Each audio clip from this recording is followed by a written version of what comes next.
नमस्कार. मी सुकृत पुजारी कृष्णमूर्ती पद्धतीने ज्योतिषाचा अभ्यास करतोय.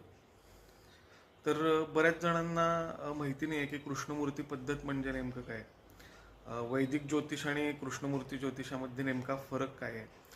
तर तो फरक असा आहे की वैदिक पद्धतीमध्ये आपण ग्रह कोणत्या भावामध्ये आहे, कोणत्या राशीमध्ये आहे, त्याच्यावर दृष्टी कोणाकोणाची आहे, त्याची दृष्टी कुठे कुठे आहे, या सगळ्या गोष्टींचा विचार करून, शिवाय योग कोणकोणते बनतायत, युती काय आहेत, या सगळ्यांचा विचार करून आपण वैदिक पद्धतीमध्ये, वैदिक ज्योतिष पद्धतीमध्ये प्रेडिक्शन करतो. पण कृष्णमूर्ती पद्धतीमध्ये तसं नाही आहे.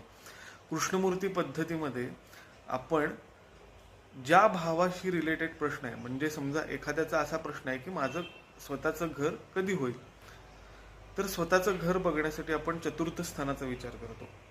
तर चतुर्थ स्थानाचा जो उपनक्षत्र स्वामी आहे त्याचं आपण कार्यशत्व बघतो आणि त्या कार्यशत्वाच्या आधारावरून आपण प्रेडिक्शन करत असतो.